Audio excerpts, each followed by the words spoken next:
Hey, ladies and gentlemen, today on A Cow's Opinion, we're going to look at EA laying off hundreds of testers as it tries to remind us that it's a terrible company too. And I've got a sneaking suspicion that Beyond Good and Evil 2 may never come out. This is your latest news and updates about the gaming world. This is A Cow's Opinion.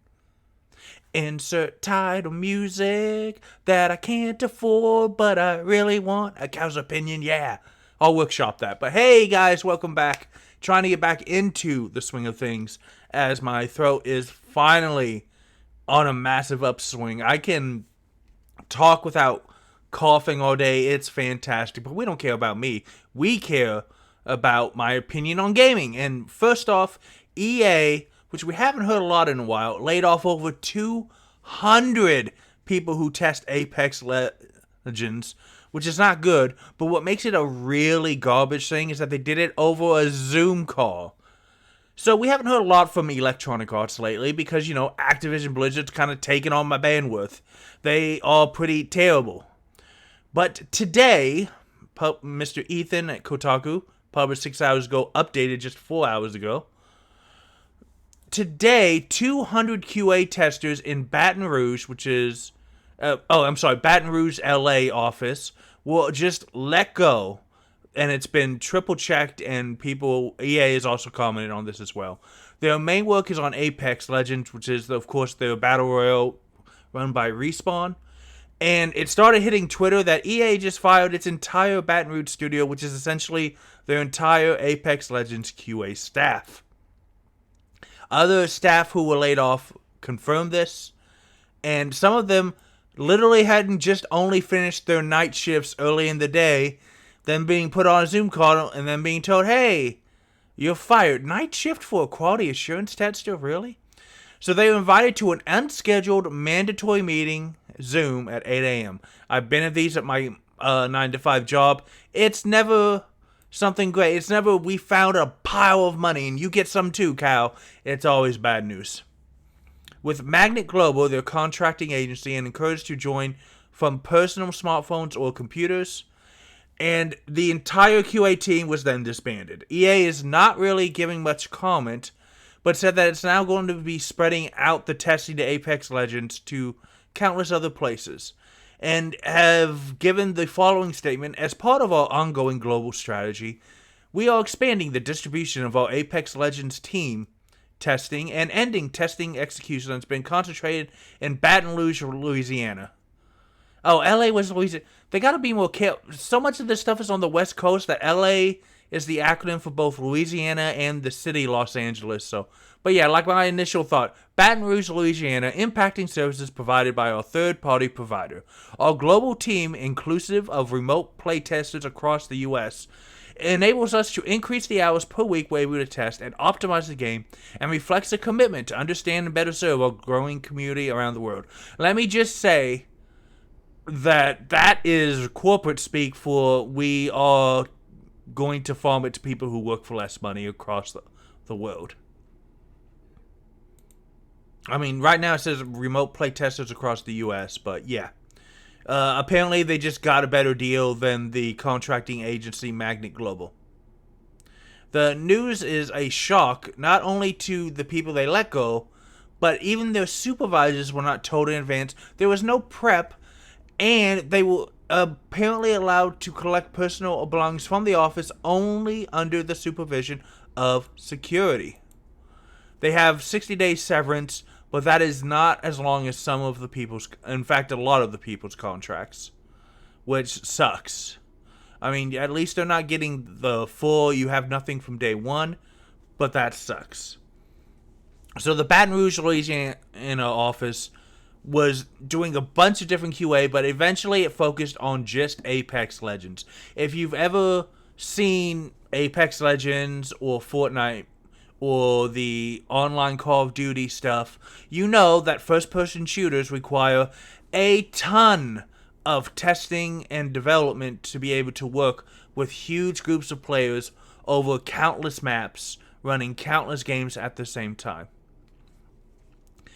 And they shifted just to Apex Legends for the most part prior to its surprise launch in 2019. As said earlier in the article, the Baton Rouge, Louisiana office was basically the QA team for Apex Legends. Some current and former testers there worry this abrupt shift in operations could impact the quality of testing in the near future, given the experience and training the Baton Rouge team have built up over the last few. These people were familiar with the game like nobody else. Literally, like, man, you think you play a lot of Apex Legends? These guys have got to... They do other stuff. They don't just sit around and play video games all day, but they do a lot of testing, which means they gotta constantly be involved playing the game, checking the game, making sure that you can't accidentally break the game. Now, this is just a month after EA also canceled the Apex Legends mobile spinoff and the in-developmental Battlefield mobile game. So EA's been having to finally, as we know, the economy's finally getting back out of COVID mode, but getting back from a global health incident, as we'll call it, because I don't want YouTube to suppress this video, means that there's going to be a lot of shifts, both short and long term, in money, and video game companies are finally starting to realize that maybe we shouldn't be spending money on certain things. Now, the studio that was doing the Battlefield mobile game, Industrial Toys, which was purchased by EA in 2018, was shut because of this. Also, the publisher of FIFA and Madden has significantly slashed customer service teams in Austin, Texas. Oh no, not here in Texas. As Kotaku reported at the time, that work has been outsourced to vendors in Europe and India. Yeah, so they were. That's the reason why they specifically said across America, across the U.S. It's our global team, inclusive of remote play.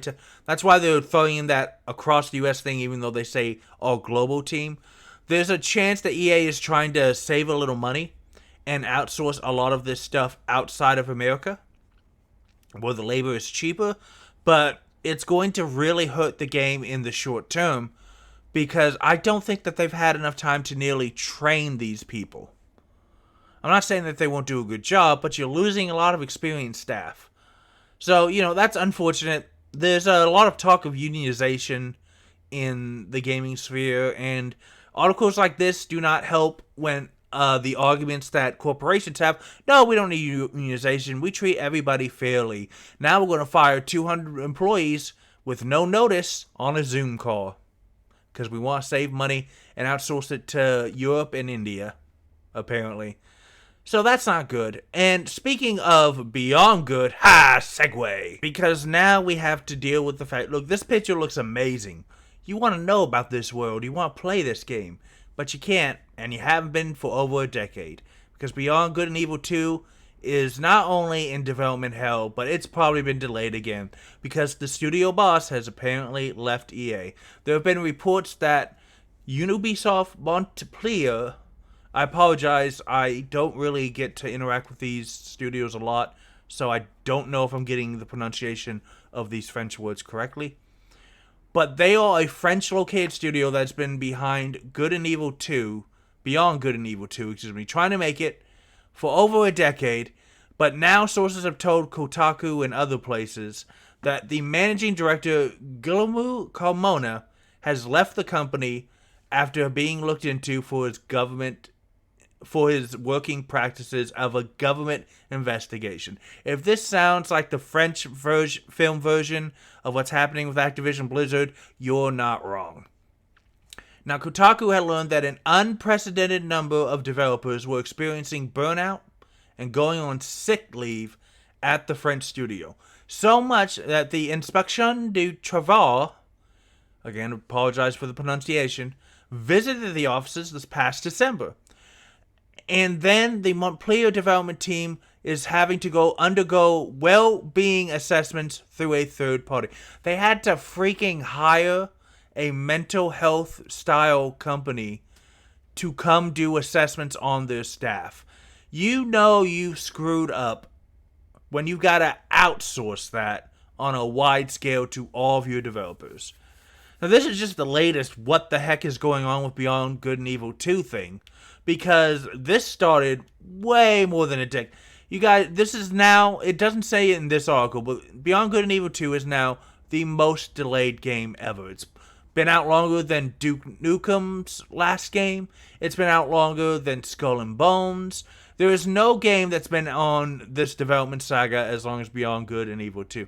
Hell, that one video game where you it's still like it's raised $500 million and it's still not out. I don't remember the name of it. I'm sorry, but yeah, nothing's been out as long as this thing has. So it's the sequel to the 2003 sleeper hit Beyond Good and Evil, which was a very good game. And it was also first announced in 2003. Do you see the date in the bottom right corner of my screen right here?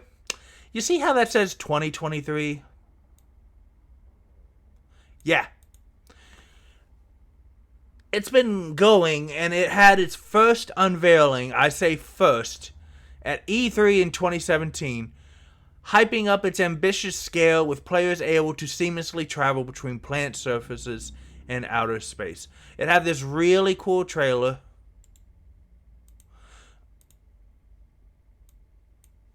which we will have on right now for you guys. And this Ubisoft, there's a studio name. You know, it was really, really cool. Where's your master? I don't deal with... I mean, look, it looks amazing. I don't know why the monkey is going around with yeah, all these explosions and starships and